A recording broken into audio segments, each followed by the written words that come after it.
మిగతా రెండు రాజకీయ పార్టీలతో పోల్చినట్లయితే మొట్టమొదటిసారి ఇలా మెదక్ పార్లమెంటు పరిధిలో ప్రతి ఊర్లో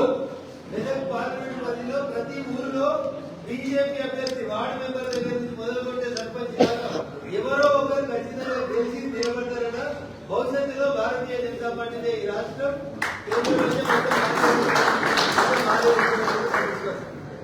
ఇప్పటివరకు ఏకగ్రీవమే సార్ కొన్ని పంచాయతీలు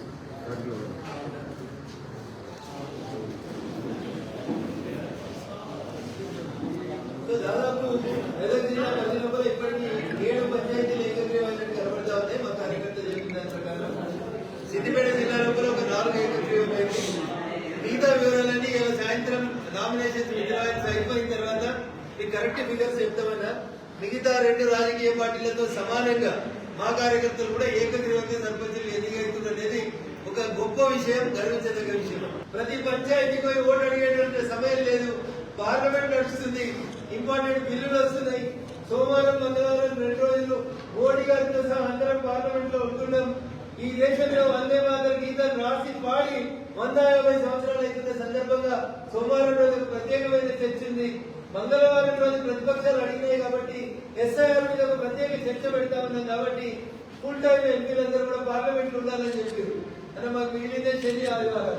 అందుకని దయించి మా అభ్యర్థుల పక్షాన జిల్లా కేంద్రంలో చప్పి చేస్తే ఈ 2 శాసనసభ నియోజకవర్గాల పరిధిలో చివరి ఒక మాట చెప్పి ముగిస్తాను.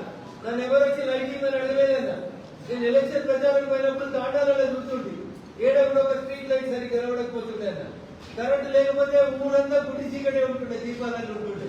అందుకని నన్ను ఎవరు అడిగినా అడుగుతున్నా, ఎంపీ గెలవైన సిఎస్ఆర్ నిధుల నుంచి మీరు నర్సాపూర్ చుట్టుపక్కల పోతే కనబడతాయి. దాదాపు ప్రతి తాండాలో ఒక సోలార్ ఐమాస్ లైట్ ఇచ్చినారు. ఎవరు చేయాల్సిన అవసరం లేదు, ఎవరు అడిగిపోవాల్సిన అవసరం లేదు. చీకటి కాగానే లైట్ వెళ్తుంది, వెళ్తూ రాగానే లైట్ బంద్ అవుతుందన్న. దాదాపు 160 హైమాస్ లైట్ ఇచ్చినామన్న ఓన్లీ మెదక్ జిల్లా పరిధిలో. ఆఖరికి మొన్న వరదొచ్చి కొట్టుకుపోయిన ధూప్ సింగ్ తాండా వాళ్ళు 3 రోజులు కరెంట్ లేకపోతే నేను వాగవతలుండి వాళ్ళు వాగవతలుండే వాళ్ళు ఒకటే మాట చెప్పి అన్నా నువ్వు ఇచ్చిన సోలార్ లైట్ కింద 3 రోజుల నుంచి అన్నం అనుకోని తింటున్నాను. ధూప్ సింగ్ తాండాకి వరదవుతుందని రోడ్డు కొట్టుకుపోతుందని నేను కలగట్లేదన్న. కానీ తాండాలు దూరంగా ఉన్న కాడ పేద ప్రజలకు ఏదో ఒక రకంగా సేవ చేయాలని మీరు ఇచ్చిన ఓట్లతో గెలిచిన మీ ఎంపీగా అనుక్షణం పేదరికాన్ని పారదోలేందుకు పల్లెసీమల్ని బాగు చేసేందుకు పనిచేసిన తప్ప మేము ఎంపీ గెలిచిన తర్వాత ఇంకొకటి కాదు. అందుకని ఇంకొక అవకాశం రాష్ట్ర ముఖ్యమంత్రి గారు ఎందుకు పెట్టిండో పంచాయతీ ఎన్నికలు నేను ఇందాక మీకు అందరికి చెప్పిన ఆ 3,500 కోట్లు వస్తే జర మా వాళ్ళు చదువుకున్న వాళ్ళు, విద్యావంతులు, యువకులు వస్తే మంచి జరుగుతుందనేటువంటి ఆశయంతో చెప్పిన తప్ప నేనేదో టీఆర్ఎస్ లో తిట్టి కాంగ్రెస్ లో తిట్టి ఓట్లాడేదానికి రాలేదు. నేను వాస్తవం చెప్తున్నా ప్రజలకి. టీఆర్ఎస్ ఇలా గల్లీలో లేదు, టీఆర్ఎస్ ఇలా ఢిల్లీలో లేదు. టీఆర్ఎస్ పెద్ద పెద్ద బాగా పరపతున్నారు. 10 ఏళ్ళు మొత్తం బంగారు తుప్పుడలు చేసుకున్నారు. వాళ్ళ ఇళ్ళని, వాళ్ళ కార్లని, వాళ్ళన్నీ బంగారు తుప్పుడలు అయినాయి. కానీ పల్లెటూరు మాత్రం బంగారు తుప్పుడలు కాలేకపోయింది.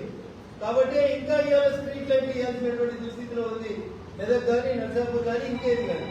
అందుకని దయచేసి మెదక్ జిల్లా ఓటర్ మహాశయులందరికీ మా మీడియా మిత్రుల ద్వారా నేను చేసేటువంటి సవినయమైనటువంటి అప్పీల్, నరేంద్ర మోడీ గారు ఎట్లయితే దేశం కోసం అహర్నిశలు పనిచేస్తున్నారో రేపు భారతీయ జనతా పార్టీ బలపరిచిన సర్పంచ్ అభ్యర్థులు నేను వాళ్ళ తరఫున మీకు మాటిస్తున్నా. 5 సంవత్సరాలు ₹1 కరప్షన్ లేకుండా ఊర్లను 100% బాగా చేసేందుకు పనిచేస్తారు. కాబట్టి భారతీయ జనతా పార్టీ బలపరిచిన సర్పంచ్ అభ్యర్థుల్ని, పంచాయతీలో పోటీ చేసిన అభ్యర్థులందరినీ కూడా ఆశీర్వదించమని సవినయంగా విజ్ఞప్తి చేస్తూ ఎంతో ఓపికగా వచ్చినటువంటి మా మీడియా మిత్రులకి రెండోసారి చెప్పి రిపీట్ చేస్తున్నాను అనుకోకుండా దయించి మమ్మల్ని ఆశీర్వదించమని వేడుకుంటూ సెలవు తీసుకుంటాను.